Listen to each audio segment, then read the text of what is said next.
नमस्कार, मी दिनेश कांजी. आपण बघताय न्यूज डंका. आगामी विधानसभा निवडणुकीच्या दृष्टीने राष्ट्रवादी शपथचे सर्वेसर्वा शरद पवार यांनी आपल्या सगळ्या राजकीय आणि अराजकीय यंत्रणा कामाला लावलेल्या दिसतात. भगवा बुरखा पांघरलेली संभाजी ब्रिगेड नावाची एक हिरवट संघटना गेली अनेक वर्ष महाराष्ट्रामध्ये शरद पवारांच्या आशीर्वादाने सुरू आहे. शरद पवार आणि त्यांचे हिंदू विरोधी चेले चपाटे या संघटनेच्या व्यासपीठावर नियमितपणे जात असतात. 22 ऑगस्ट रोजी या संघटनेच्या राज्यस्तरीय अधिवेशनाचा समारोप होता. यावेळी मंचावर शरद पवारांच्यासोबत काँग्रेसचे खासदार शाहू महाराज सुद्धा होते. या मंचावरून प्रभू श्रीराम, स्वामी समर्थ यांची यथेच्छ टवाळी करण्यात आली. ही टवाळी जेव्हा सुरू होती तेव्हा शरद पवार गालातल्या गालात हसत होते. तेच शरद पवार आज लालबागच्या राजाच्या दर्शनाला गेले. तिथे त्यांनी माथा टेकला. म्हणजे निवडणुकीच्या काळामध्ये या देशातल्या हिंदू विरोधी राजकारणाचे मेरुमणी राहुल गांधी जसे मंदिरामध्ये फिरत असतात, डोक्यावर भस्म रगडत असतात, तोच प्रकार शरद पवारांनी आज लालबागच्या राजाचं दर्शन घेऊन केलेलं आहे. कुराणाबाबत शरद पवारांच्या मनामध्ये प्रचंड आस्था आहे, श्रद्धा आहे. ही श्रद्धा त्यांनी वेळोवेळी बोलूनसुद्धा दाखवलेली आहे. परंतु विषय जेव्हा हिंदू श्रद्धांचा येतो, आस्थांचा येतो, तेव्हा शरद पवारांना अचानक पुरोगामी टीका करण्याची खुमखुमी येते. ही खुमखुमी त्यांच्या कन्येलासुद्धा कमी नाही आहेत. सुप्रिया सुळे या बारामतीच्या खासदार आहेत. मटण खाऊन संकष्टीच्या दिवशी तो सोशल मीडियावर पोस्ट करणं हा त्यांचा छंद आहे.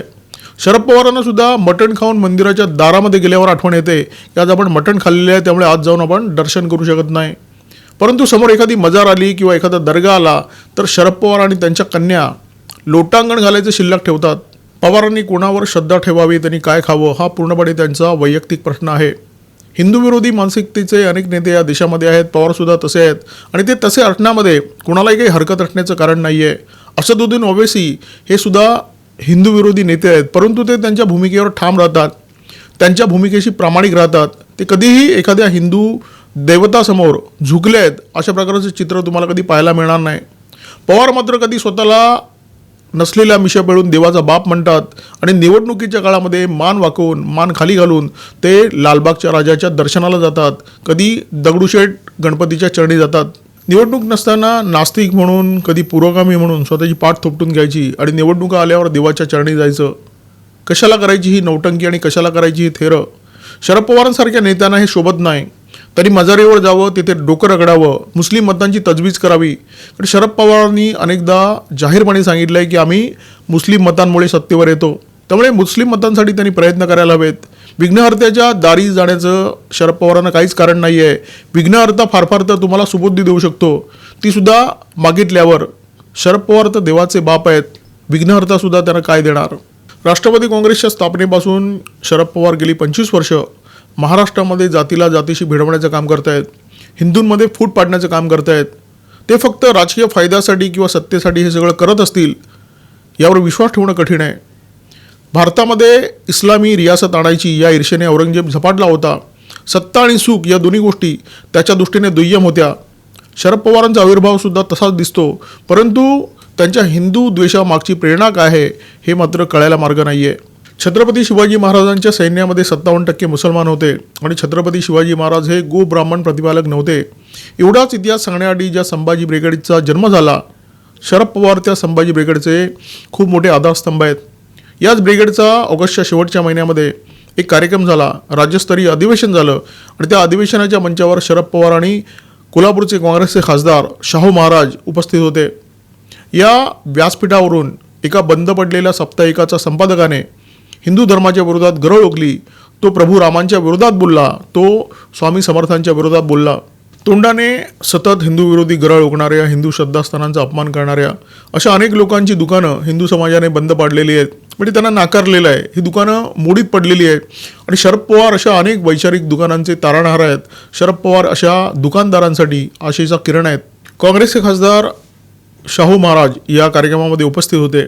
त्यांना अलीकडे छत्रपती म्हणण्याची इच्छा होत नाही, कारण देशामध्ये हिंदू विरोधी असलेला जो काँग्रेस पक्ष आहे त्या काँग्रेस पक्षाच्या वळचणीला गेलेला हा नेता, याला छत्रपती म्हणणं म्हणजे या छत्रपतींच्या गादीचा अपमान आहे. हा असा छत्रपती आहे जो विशाळगडावर बांधलेल्या अनधिकृत बांधकामांचं समर्थन करतो, या बांधकामांना पाठिंबा देतो. अशी व्यक्ती फार तर काँग्रेसची खासदार असू शकते, ती छत्रपती असू शकत नाही. राजमाता जिजाऊ साहेबांनी शिवाजी महाराजांना लहानपणापासून रामायण महाभारतातल्या कथा सांगितल्या. पराक्रम आणि पौरुषाच्या कथा सांगितल्या आणि याच्यातून प्रेरणा घेऊन शिवाजी महाराजांनी हिंदवी स्वराज्याची स्थापना केली. सभासद बकरीसह अनेक ऐतिहासिक कागदपत्रांमध्ये शिवाजी महाराजांचे प्रेरणास्रोत हे रामायण आणि महाभारतासारखे ग्रंथ होते याचे अनेक दाखले सापडतात, याचे अनेक उल्लेख सापडतात. प्रभू श्रीराम हे शिवाजी महाराजांचे आराध्य होते आणि त्यात प्रभू श्रीरामांवर चिखलफेक होत असताना छत्रपती म्हणवणारा एक काँग्रेसचा खासदार संभाजी ब्रिगेडच्या व्यासपीठावर मख्खपणे बसतो आणि ती सगळी टीका, तो सगळा अपमान, ती सगळी चिखलफेक शांतपणे पाहत बसतो. याच्यापेक्षा छत्रपतींच्या गादीचा मोठा अपमान काय असू शकतो. प्रभू श्रीरामांची बदनामी करणाऱ्या आणि ती बदनामी ऐकणाऱ्या शरद पवारांसारख्या नेत्याने लालबागच्या राजाच्या दर्शनाला कशाला जावं. हिंदू समाजाने अशा शक्तींपासून सावध राहण्याची गरज आहे जे सातत्याने श्रद्धेची ही गंगा दूषित करण्याचा प्रयत्न करत आहेत. हिंदू समाजाने अशा लोकांपासून सतर्क राहण्याची गरज आहे. महाराष्ट्राच्या इतिहासाची मोडतोड करून झाली. महाराष्ट्राच्या इतिहासाला एक वेगळी दिशा देण्याचा प्रयत्न झाला. या इतिहासामध्ये हिरवा रंग पेरण्याचा प्रयत्न झाला.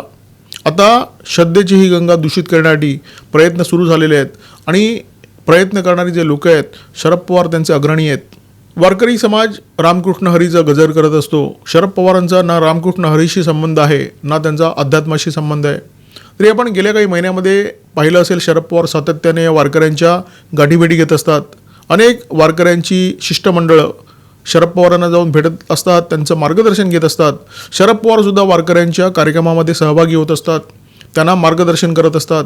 थोडक्यात अध्यात्माची ही जी गंगा आहे महाराष्ट्रात वाहणारी, ती गंगा प्रदूषित करण्याचा प्रयत्न ब्रिगेडी गँगकडून सुरू आहे. या वारकरी पंथामध्ये जातवादाचा कुविचार शिरावा, तिथे ब्रिगेडी विचारात शिरकाव व्हावा म्हणून पद्धतशीर प्रयत्न सुरू आहेत. या वारकऱ्यांमध्ये या विचाराचा चंचू प्रवेश होण्यासाठी प्रशिक्षण वर्गांचं आयोजन केलं जात आहे.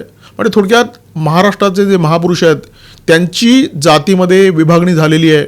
आता महाराष्ट्राचे जे आध्यात्मिक पुरुष आहेत, महाराष्ट्राचे जे संत आहेत, ते सुद्धा जातीमध्ये विभागले जावेत आणि जातीपुरतेच राहावेत या दृष्टीने संभाजी ब्रिगेड आणि तत्सम संघटना कामाला लागलेल्या आहेत. महाराष्ट्रातले संत त्यांच्या आध्यात्मिक परंपरेमुळे ओळखले जातात, जातीपातीमुळे ओळखले जात नाही. परंतु याच्यापुढे त्यांना जातीचे टॅग लागावे म्हणून ब्रिगेडी संघटना कामाला लागलेल्या आहेत.